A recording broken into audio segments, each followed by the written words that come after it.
사랑하는 어부교회 유축동부 친구들 반갑습니다. 우리 친구들 한 주간도 잘 지냈나요?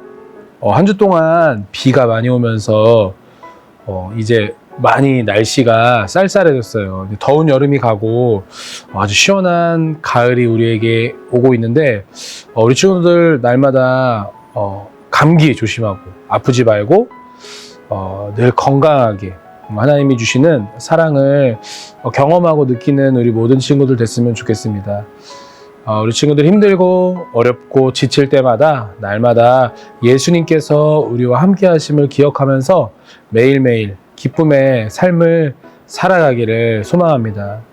자, 그럼 오늘도 우리에게 주신 말씀을 기대하면서 우리 함께 주님의 말씀을 듣도록 하겠습니다. 우리 먼저 말씀 제목 읽고 하나님의 은혜를 나누겠습니다. 왕으로 오신 예수님을 경배해요. 오늘 함께 읽을 말씀은 마태복음 2장 2절 말씀. 유대인의 왕으로 나신 이가 어디 계시냐? 우리가 동방에서 그의 별을 보고 그에게 경배하러 왔노라.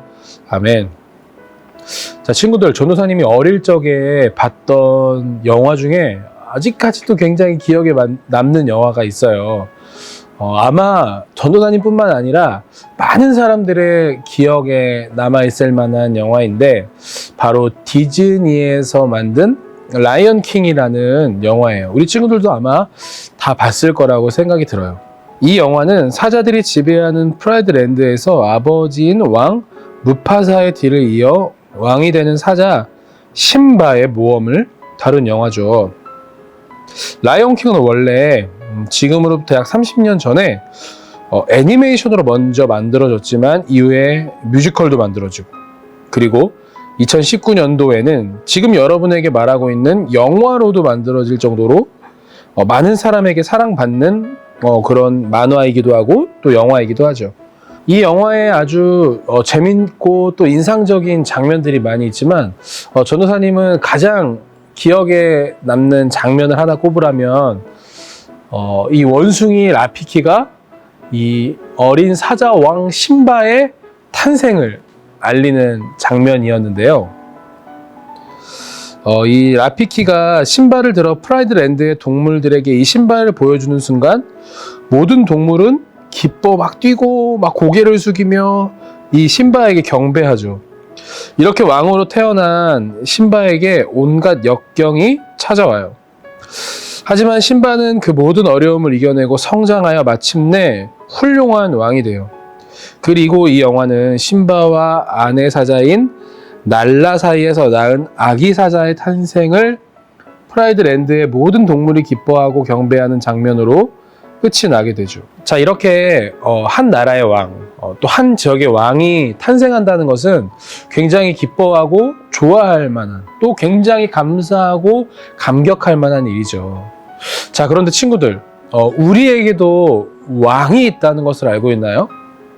우리나라엔 대통령도 있고 또 어디 다른 나라에는 왕들도 있는데 또 우리에게 무슨 왕이 있냐라고 이야기할 수도 있겠지만 친구들, 우리에게는 진정하고 유일한 왕이 한 분 계세요. 그분은 누구일까요? 바로 이 땅 가운데 평화의 왕으로 오셔서 우리 친구들과 전도사님의 왕이 되어주신 예수님의 이야기죠. 예수님은 세상의 모든 통치자, 모든 권력자보다 영광과 존귀가 높으신 분이세요. 그 어떠한 이도 예수님의 왕되심을 거부할 수 없어요. 자, 그렇다면 이 땅 가운데 평화의 왕으로 오셔서 친구들과 전도사님에게 구원을 주시니 예수님께 과연 우리는 무엇을 해야 할까요? 오늘 말씀을 통해 함께 살펴보도록 하겠습니다. 지난주 우리가 함께 말씀에 나눴던 것처럼 이 요셉이라는 사람이 이 자신이 결혼해야 할 아내 마리아가 성령으로 잉태되었다는 소식을 알게 되었어요. 그리고 이 요셉과 마리아가 함께 살고 있었는데 갑자기 로마 황제의 명령으로 다 자신들의 고향으로 돌아가서 그곳에서 호적을 등록하라는 명령이 들리게 되었어요. 호적이라는 것은 그 사람이 어느 나라의 출신인지 또 어느 지역의 출신인지를 알게 하고 또 그 사람이 어느 가문에서 태어났는지를 알게 하는 나라의 아주 중요한 문서였죠. 요셉과 마리아도 그들이 다윗의 자손인 것을 알려주기 위해 고향인 베들레헴으로 갔어요. 그런데 그들이 베들레헴에 도착했을 즈음 마리아는 이제 아기를 낳을 때가 되었어요. 하지만 요셉과 마리아는 머물 만한 마땅한 곳을 찾을 수 없었어요. 아기를 낳기 위해선 따뜻하고 안전한 공간이 필요했는데 그런 곳을 찾을 수 없던 것이죠. 그래서 요셉과 마리아는 결국 마구간에서 쉬기로 했고 그 마구간 안에서 아기를 낳게 되었어요. 바로 오랫동안 기다려온 아기가 태어난 거죠. 여러분, 이 태어난 아기는 누구일까요? 바로 우리 예수님이세요. 자, 그런데 예수님이 태어나신 후에 예루살렘에는 아주 큰 소동이 일어났어요. 무슨 일 때문일까요? 예수님이 베들레헴에서 태어나신 후 동방에서 박사들이 예루살렘으로 찾아왔어요. 동방에서 온 박사들은 위대한 왕의 탄생을 알려주는 별을 보았고 그 별을 따라 예루살렘까지 오게 된 거예요. 그리고 왕궁에 있는 헤롯 왕을 찾아가 유대인의 왕으로 태어나신 이에게 자신들이 경배하기 위하여 이곳에 왔다고 말했어요. 친구들, 당시 유대 땅을 다스리던 사람은 헤롯 왕이었어요. 자, 그런데 헤롯 왕이 다스리던 이런 왕궁 안에서 아무런 왕이 또 아무런 아기가 태어나지 않았는데 예루살렘의 왕이 태어났다니 헤롯 왕과 많은 예루살렘에 있는 사람들이 놀랄 수밖에 없었죠. 헤롯 왕은 대제사장과 서기관들을 불러 동방에서 온 박사들이 찾는 그 유대인의 왕 그리스도가 어디에서 태어날 것인지 물었어요. 그러자 그들은 성경을 찾아 유대 땅 베들레헴에서 구원자가 태어날 것임을 왕에게 알려주었죠.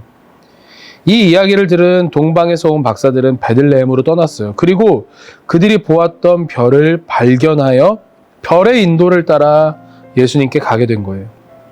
동방에서 온 박사들을 인도하던 별이 베들레헴의 한 곳에서 멈추었어요.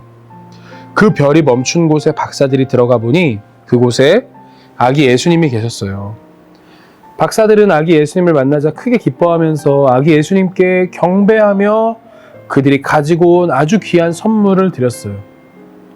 그 선물은 바로 황금과 비싼 향수인 유향, 그리고 특별한 향료 몰약이었어요. 이 세 가지 예물은 그 당시 왕께 드리는 아주 귀한 선물이었어요. 동방에서 온 박사들은 아기 예수님을 만나기 위해 먼 길을 찾아와 예물을 드리고 경배 드린 거예요.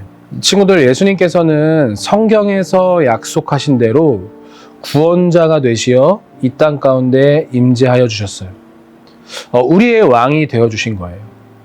자, 친구들, 우리가 살아가면서 우리가 왕으로 여기는 것이 얼마나 많은가요?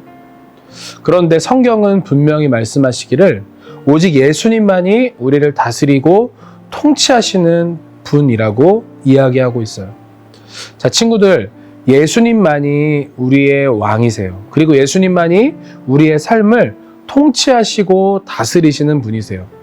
동방의 박사들이 그 먼 곳까지 예수님께 자신들의 가장 귀한 것을 드리러 찾아온 것처럼 친구들, 우리도 우리의 삶에서 가장 귀한 것을 예수님께 드려야 해요. 예수님께 쓰다 남는 시간을 드리는 게 아니라 또 예수님께 쓰다 남는 예물을 드리는 것이 아니라, 그리고 가장 중요한 우리의 마음, 다른 곳에 마음을 다 쓰고 남아있는 아주 작은 마음을 예수님께 드리는 것이 아니라 나의 가장 귀하고 가장 구별되고 가장 소중한 그 마음을 예수님께 드려야 해요. 왕이신 예수님은 우리의 가장 귀한 것을 받기에 합당하신 분이기 때문이에요. 사랑하는 허브교회 유초등부 친구들, 우리가 바쁘고 힘든 삶을 살아가지만 매일 기억해야 하는 단 한 가지, 바로 예수님이 나의 왕이시다. 그리고 우리는 삶을 통해 그 예수님을 경배해야 한다는 거예요. 자, 이제 일주일 동안의 삶을 살아가는 동안 예수님을 온전히 경배하며 예수님만을 높여드릴 수 있는 우리 친구들 되길 축복해요. 그래서 우리의 삶 전체가 예수님의 왕되심을 경배하며 찬양할 수 있는 우리 모든 허브교회 초등부 친구들 될 수 있기를 예수님의 이름으로 축복합니다. 함께 기도할까요? 사랑하는 하나님, 오늘도 우리에게 왕이 되어주셔서 감사합니다. 하나님, 공부도 우리의 왕이 아니고 또 친구도 내 왕이 아니고 부모님도 우리의 왕이 아니고 오직 하나님만, 오직 예수 그리스도만이 우리의 왕이심을 믿으며 날마다 나의 가장 귀한 것을 구별하여 하나님께 드릴 수 있도록 우리의 삶을 인도하여 주세요. 그렇게 일하실 주님을 찬양합니다. 예수님 이름으로 기도드립니다. 아멘.